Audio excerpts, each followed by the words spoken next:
ఇక క్రిస్మస్ పండుగ వేడుకలకు నగరం ముస్తాబవుతోంది.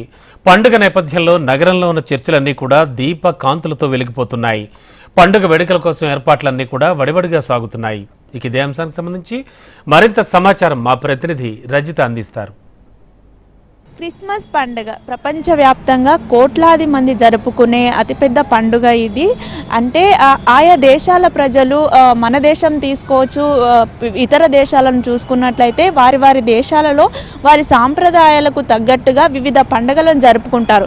కానీ ప్రపంచవ్యాప్తంగా ఎన్నో దేశాలలో ఉన్నటువంటి కోట్లాది మంది ప్రజలు జరుపుకునేటువంటి పండుగ అయితే క్రిస్మస్ పండుగ అని చెప్పొచ్చు. డిసెంబర్ 25న జీసస్ క్రైస్ట్ జన్మదిన సందర్భంగా అయితే క్రిస్మస్ పండుగను జరుపుకుంటారు. ఈ నేపథ్యంలోనే ఈసారి క్రిస్మస్ పండుగకు అయితే మహానగరం ముస్తాబవుతోంది అని చెప్పొచ్చు. ప్రస్తుతం నేను సికింద్రాబాద్లో ఉన్నటువంటి సెయింట్ మేరీస్ చర్చి దగ్గర ఉన్నాను. ఇక్కడ చూసుకుంటే పండుగ ఉన్న నేపథ్యంలో చర్చిని మొత్తం కూడా దీపాల కాంతులతోటి అలంకరించారు. మనం విజువల్స్లో చూస్తున్నాము. మొత్తం చర్చ్ అంతా కూడా విద్యుత్ దీప కాంతులతో వెలిగిపోతుంది అని చెప్పొచ్చు.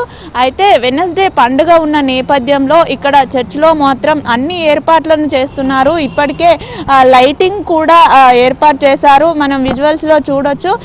పండుగ రోజు వేలాది సంఖ్యలో భక్తులు తరలి వస్తారు కాబట్టి వారికి ఎలాంటి ఇబ్బందులు కలగకుండా కూడా ఏర్పాట్లను అయితే చేస్తున్నారు. ఇప్పటికే ఇక్కడ అంటే చర్చ్ లోపల ఈ బయట ఉన్న ఈ ప్రాంగణం మొత్తం కూడా భక్తులతో నిండిపోతుంది కాబట్టి వారి కోసము ఇక్కడ వారు కూర్చోవడానికి అనువుగా ఉండేందుకు కూడా అన్ని ఏర్పాట్లను చేస్తున్నారు. అక్కడ మనం విజువల్స్లో చూసుకుంటే కార్పెట్స్ కావచ్చు, ఇక్కడ టేబుల్స్ కావచ్చు, చైర్స్ కావచ్చు, అన్నిటిని కూడా ఇక్కడ సిద్ధం చేసి పెట్టారు.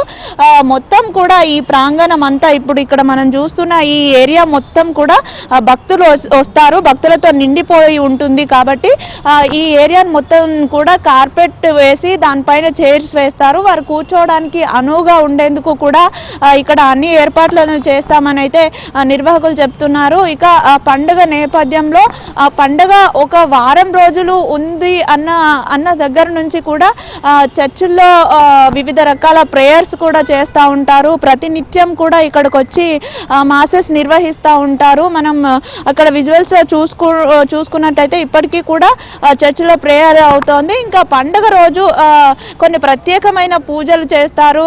వారి దేవుణ్ణి ఎంతో భక్తి శ్రద్ధలతో ఆరాధిస్తూ ఉంటారు. క్రిస్మస్ అంటే అదే, క్రిస్ అంటే జీసస్ క్రైస్ట్ అనే అర్థం, మస్ అంటే ఆరాధన అనే అర్థం.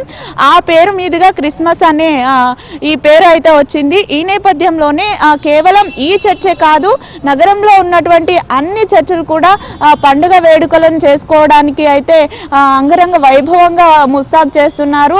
ప్రతి ఒక్కరు కూడా వారి వారి ఇళ్లలో కూడా ఎంతో ఘనంగా పండుగ నిర్వహించుకుంటారు. ఆ ఏర్పాట్లను కూడా చేస్తూ ఉంటారు. క్రిస్మస్ చెట్టును పెట్టడము, ఇంటి పైన స్టార్ని పెట్టుకోవడము, శాంతా క్లాస్ గెటప్లో కూడా ఎంతో మంది కూడా వారి వారి పండుగలను నిర్వహించుకుంటూ ఆనందాన్ని అయితే పొందుతూ ఉంటారు. అయితే క్రిస్మస్ పండుగ అనేది ఒక్కొక్క దేశంలో ఒక్కొక్క రకంగా జరుపుకుంటారు. మ్యాక్సిమం అయితే చాలామంది వరకు ఈ పండుగను డిసెంబర్ 25న క్రీస్తు పుట్టినరోజు అని డిసెంబర్ 25నే ఎక్కువగా జరుపుకుంటారు. కానీ రష్యా, యుక్రెయిన్ వంటి దేశాల్లో ఈ పండుగను జనవరి 7న కూడా జరుపుకుంటారు. మొత్తం మీద చూసుకున్నట్లయితే నగరం అంతా కూడా క్రిస్మస్ వేడుకలకు సిద్ధమవుతుంది అని చెప్పొచ్చు. ఇప్పటికే క్రిస్మస్ పండుగ డెకార్ ఐటమ్స్ తోటి క్రిస్టియన్ సమాజం ఎవరైతే ఉన్నారో వాళ్ళంతా కూడా ఇండ్లను శుద్ధి చేసుకొని పండుగ కోసం మొత్తం డెకార్ చేసుకుంటున్నారు. అదేవిధంగా చర్చిలు కూడా మొత్తం శుభ్రం చేసుకొని చర్చిలను కూడా ఎంతో అందంగా ముస్తాబు చేస్తున్నారు. మొత్తంగా నగరంలో అయితే ఈసారి క్రిస్మస్ పండుగ వేడుకలు ఘనంగా జరగనున్నాయి.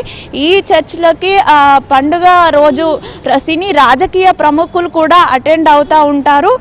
కాబట్టి వస్తున్న ప్రజలకు కానీ ఎవరికి కూడా ఎలాంటి ఇబ్బందులు కలగకుండా పండుగను సంతోషకరంగా జరుపుకోవడానికి అయితే ఏర్పాట్లు చేస్తున్నారు. పండుగ వేడుకలకు నగరం సిద్ధమవుతోంది. వీడియో జర్నలిస్ట్ గజానంతో రజిత, HM టీవీ, హైదరాబాద్.